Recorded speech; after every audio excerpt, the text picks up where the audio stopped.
가요? 온유한 자는 복이 있나니 그들이 땅을 기업으로 받을 것이며. 그래서 온유한 자라고 하는 것은 뭐냐면 자기의 그 감정과 이런 성질이나 이런 것을 자기의 마음을 잘 통제하고 다스려서 남에게 기분 나쁘지 않도록, 남의 감정을 사지 않도록 그렇게 하는 성품을 말하는 것입니다.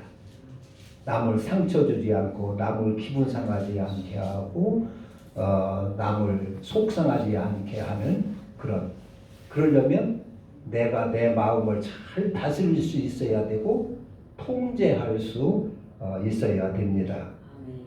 그래서 이 온유함이라고 하는 것은 무엇을 비유할 수 있느냐?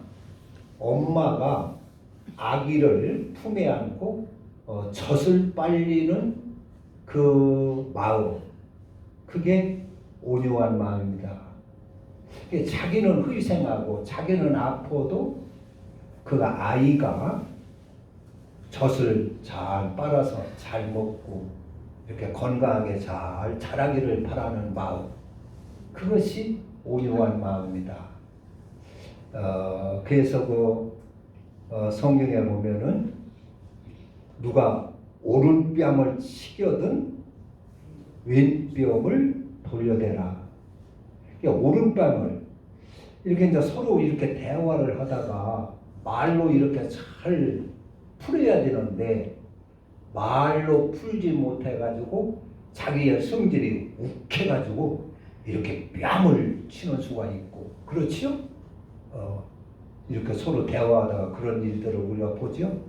그래서 그 자기의 성질을 감당하지 못해가지고 뺨을 탁 친다는 말이요.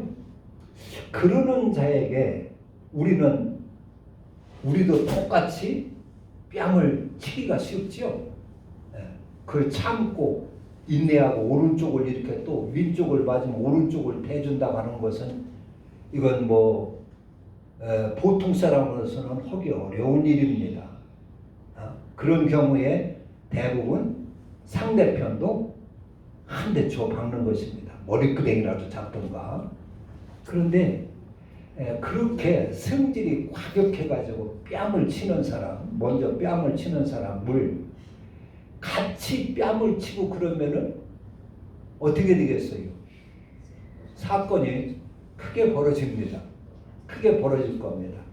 그래서 싸움을 해서 다치는 수도 있고 하고, 또 그 결과로 문제가 해결되느냐, 그렇게 한다고 해서 해결되는 것이 아니고 더 일만 커지는 수가 있고 일만 복잡하게 꼬여지는 수가 많이 있단 말이요. 그런 때에 하나님께서는 우리 성도들에게는 그것을 다스리고 오른쪽을 치면 왼쪽까지 대줘봐라, 그런 얘기입니다. 그러면은 그렇게 성질이 과격해가지고 한번 치는 사람을 같이 대들지 않고 이쪽도 한 대 쳐주세요. 그것은 성질 나가지고 쳐봐 하는 게 아니라 약을 올리면서 쳐봐 하는 게 아니라 이쪽도 한 대 치세요 하고 이렇게 대준다면 상대방이 어떻게 나올까요? 상대방이 아마 그 화가 누그러질 겁니다. 화가. 그러면은 일이 해결될 수가 있고, 그리고 먼저 친 사람이 또 미안해할 수가 있고 미안해하고, 그래서 일이 원수지지 않고 해결할 수 있는 방법이다 하는 것입니다. 그게 온유한 자들이 할 수 있는 자세입니다. 온유한 자들. 또 이제 보면은 거기 이제 마태복음 5장 읽어보면은 누가 고소를 해가지고 속옷을 갖고자 하는 자에게 무슨 옷까지 주라고 그랬어요? 겉옷까지 주라 그랬어요. 겉옷까지. 그게 속옷 그게 무슨 가치가 있습니까? 그런데 그 작은 것 하나라도 고수를 해가지고 뺏으려고 하는 사람, 그 사람에게 그 사람이 어떤 사람인가요? 그 속옷 하나를 고수를 해서라도 그걸 자기가 차지하려고 하는 사람, 그런 사람과 그런 사람하고 콩이냐 빠시냐 네 것이냐 내 것이냐 따져가지고 뭘 얻겠습니까? 그런 사람에게 거독까지 주어서 그 사람을 달래버리라 그런 얘기지요. 거듭까지 주어서 그 사람을 잠재워버리라 하는 얘기입니다. 고수에서 속옷을 차지하려고 속옷까지를 차지하려고 하는 사람, 그런 사람하고 다퉈봐야 얻을 게 하나도 없다 그런 얘기입니다. 그래서 그걸 온유한 사람, 그런 사람을 온유하게 해서 거듭까지 하나 주어서 이렇게 하면은 그 사람이 돌아설 수가 있고 미안해할 수가 있고 하나가 될 수가 있다 하는 것입니다. 또 하나는 뭐 또 있어요. 거기에 억지로 오리를 가자고 하는 자에게 심리까지도 가져오라. 그런 말씀이 나와요. 그러니까 이 사람이 어렵고 힘들어서 오리까지 가달라고 사정을 했는지 뭐 깡패처럼 막 협박을 해가지고 억지로 막 오리를 끌고 갔는지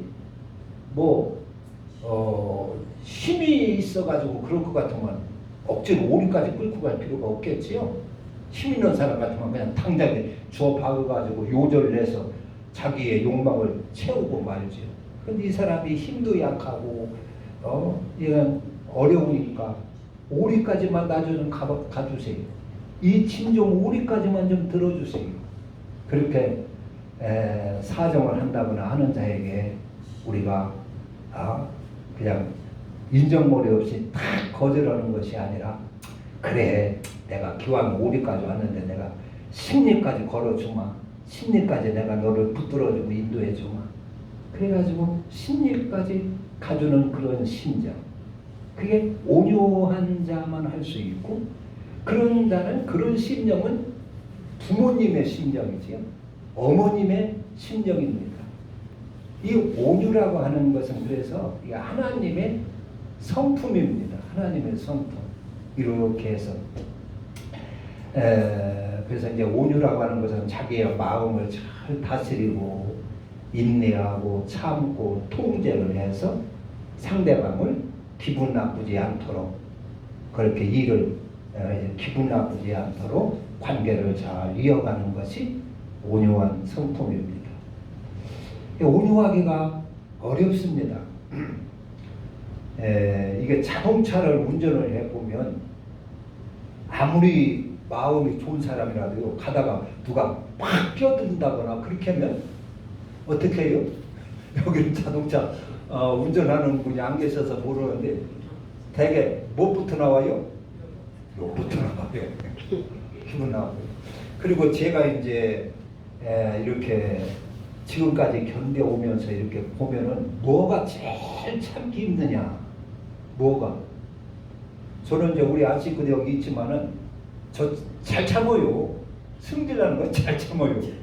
그런데 뭐가 참기가 어렵냐 하면 우리 오해하지 마세요. 권사님들 오해하지 마시는데 자동차를 이렇게 하면서 이제 우리 성도 예를 들어 모시러 갈 때 어떤 분은 미리 와서 기다리는 분이 있고 오해하지 마세요.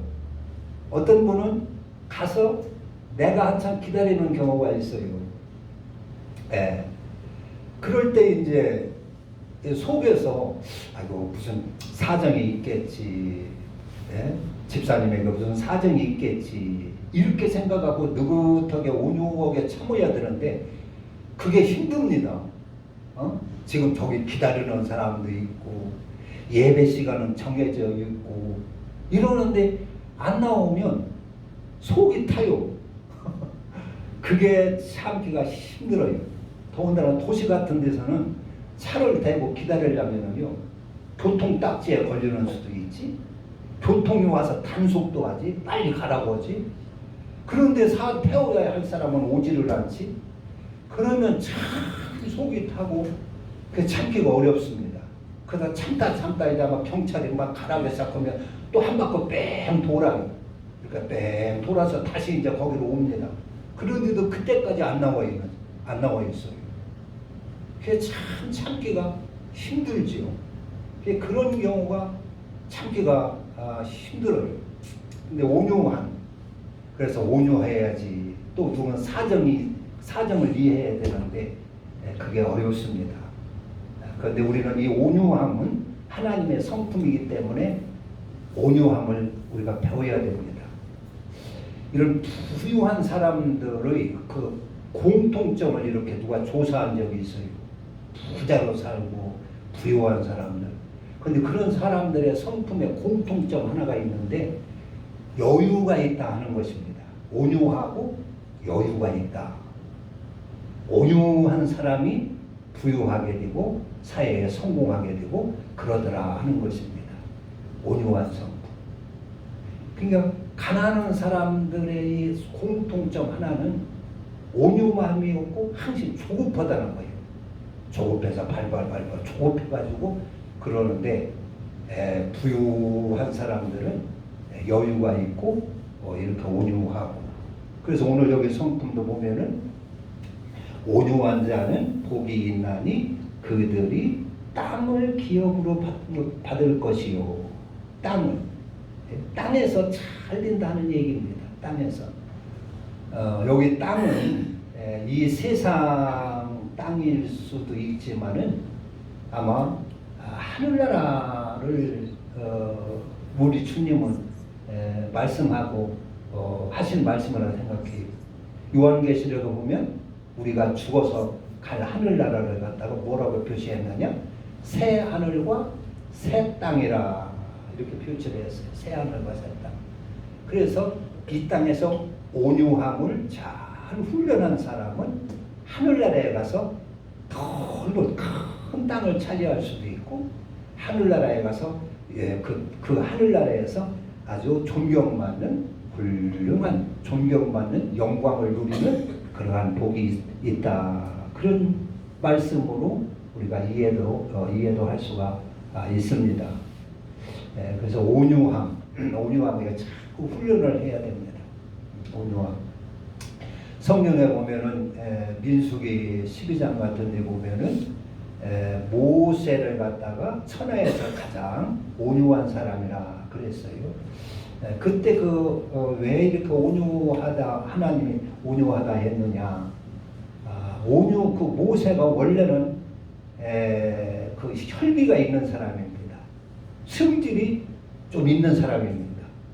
그래서 그 이스라엘 백성이 막 성닦고 막 고통을 하고 할 때 자기 민족을 사랑해서 그 일하는 데를 가보니까 애굽 사람이 이스라엘 사람들을 패는 거예요.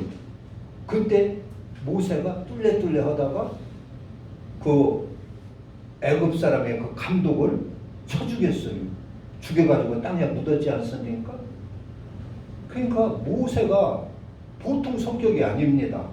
그 사람을 쳐 죽인다고 하는 것이 아무나 하는 일이 아니거든요. 그게 모세는 근데 사람을 쳐서 죽인 사람이에요. 자기 민족을 학대한다고 해서. 대단히 그 아주 성격이 강한 사람이고 그런 사람입니다. 그런데 하나님은 모세를 갖다가 천하의 가장 온유한 사람이다.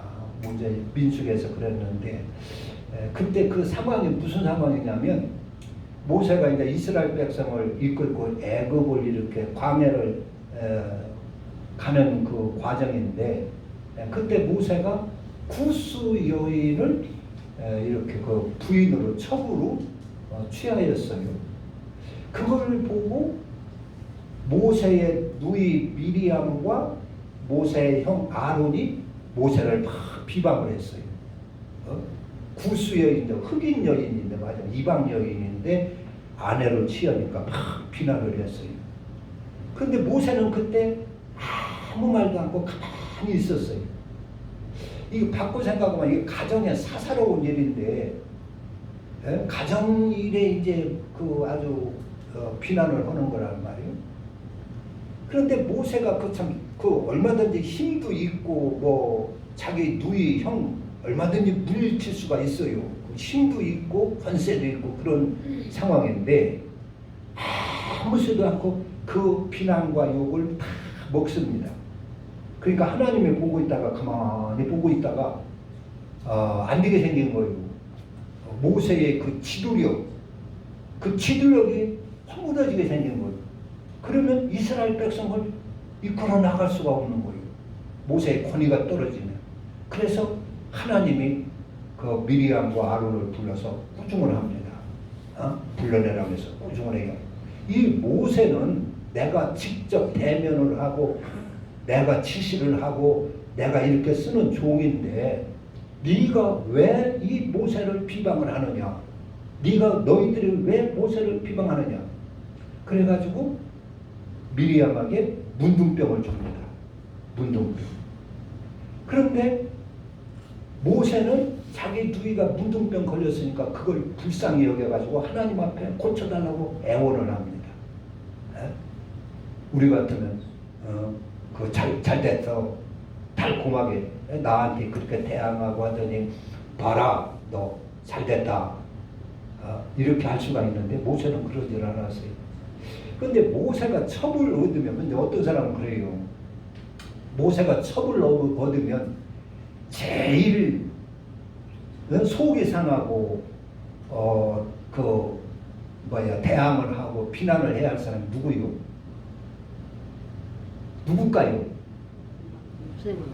모세 부인 아닙니까? 예, 모세 본 부인이라는 말이요. 첩을 얻었으니까 제일 눈꼴사나워하고 싫어할 사람이 모세 부인이 십보라입니다. 그런데 십보라는 가만히 있는데 모세 누이하고 형이 들고 일하는 거예요. 그래서 이제 성경에는 없지만 추측하기를 이것은 십보라가 그러니까 모세가 80이 넘었지 않습니까? 80도 훨씬 넘고 그러니까 광야에서 광야에서 천막살이 하는데 이거 얼마나 힘듭니까?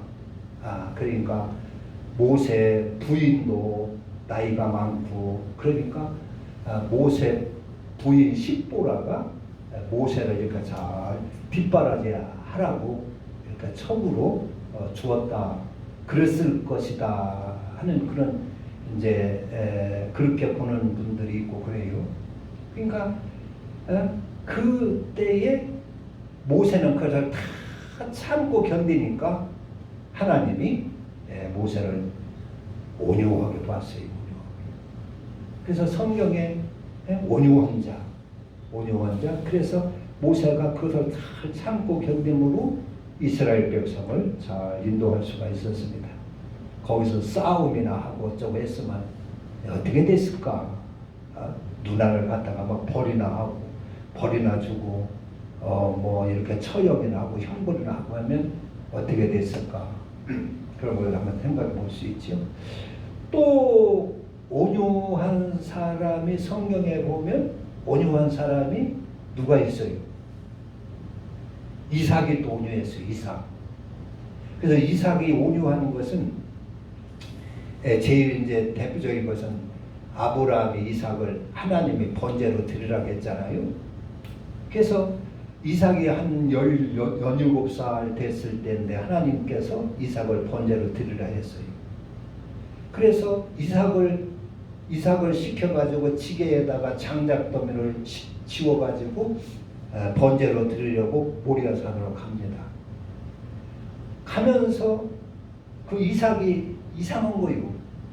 이삭이 아버지 아브라함이 이렇게 번제에 쓸 나무도 있고 칼도 있고 다 있는데 제물이 없단 말이에요.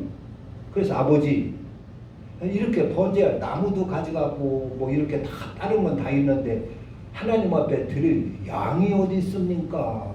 그러니까 아브라함이 그건 하나님께서 다 알아서 준비하시리라 그랬어요. 그리고 묵묵히 따라가요. 따라가서 단을 쌓아놓고 단을 쌓아놓고 나무를 쌓아놓고 벌려놓고 이제 번제를 드리려고 하는데 재물이 없을 때 그 아버지가 하나님께서 너를 바치라고 했느니라. 너를 바치라. 그래서 너 여기서 결박받아라. 그러는 거예요. 그때 이삭이 아무 저항하지도 않고 손을 내밀고 결박당하고 장작더미에 올라가서 제물로 드립니다. 반항한다면 절대 할 수가 없지요. 아브라함은 지금 100세가 훨씬, 아니 90세가 훨씬 넘, 100세가 훨씬 넘었는데, 그런데 이삭이 거기서 다 순종합니다. 이것이 온유합니다. 얼마든지 대항할 수 있고, 얼마든지 뿌리칠 수가 있고, 얼마든지 거부할 수가 있는데, 그 하나님의 앞에, 하나님의 말씀 앞에, 하나님의 지시 앞에 온전히 순종을 하는 것입니다. 자기의 고집이나 승질이나 이런 걸 다 버리고 거기에 순종하는 것입니다. 그래서 하나님이 이렇게 순종하는 자 내가 곧 지켜주지 않으면 누가 지켜주랴. 그래가지고 하나님이 이삭을 잘 지켜주고 그 순댕이가 하는 일에 하나님께서 복을 주고 농사를 지면 100배의 수확을 얻게 하고 어디를 가든지 어떤 사나운 사람을 만나든지 하나님이 지켜줍니다. 그 블레셋의 사람들 땅을 차지하고 우물을 파면 곧 와서 다 그걸 빼앗아 버려요. 그런 사람들한테도 하나님께서 잘 지켜주셔서 점점 번성하게 하고 땅에서 큰 그 왕보다도 더 권세 있게 하고 부유하게 그런 복을 주셨어요. 그게 이삭의 온유함입니다. 그러니까 예수님의 온유함이 그렇지요. 예수님은 뭐라고 그랬어요? 자신이 나는 온유하고 겸손하니 나의 멍에를 메고 내게 배우라. 그리하면 너희가 쉼을 얻으리라. 내 멍에는 쉽고 가벼움이라 그랬어요.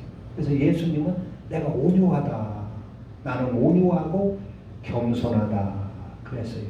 얼마든지 십자가에 달려있을 때도 얼마든지 거기를 십자가를 거부하고 내려올 수 있고 자기를 못 받고 붙드는 사람들을 물리칠 수 있고 꼬꾸러뜨릴 수 있고 하지만은 하나님의 뜻이기에 하나님의 뜻인 것을 알기에 다 십자가에 죽도록 순종합니다.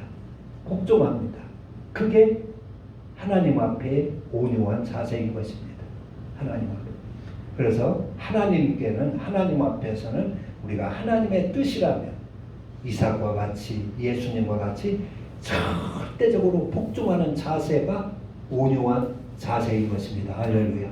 그리고 사람과의 관계에서는 내가 내 감정과 내 성질을 잘 통제를 해서 남을 기분 나쁘지 않게 남의 마음에 상처를 주지 않게 속상하지 않게 내가 좀 손해를 보더라도 내가 좀 힘들더라도 내 마음을 다 잘 통제하고 다스려서 상대방을 기분 나쁘지 않게 좋은 관계를 이어나가는 것이 온유한 성품입니다. 할렐루야. 그래서 이런 사람들에게 하나님께서는 복을 주셔서 땅에서 잘 되게 하신다고 그랬어요. 그렇게 하면 땅에서 잘 되지요? 잘 됩니다. 잠언서 16장에 보면은 노하기를 더디하는 자는 뭐라고 그랬어요? 용사보다 낫고 자기야 마음을 잘 다스리는 자는 성읍을 빼앗는 자보다 나으니라 그랬어요. 온유한 복. 세상 사람들은 온유한 복 갖기 어렵습니다.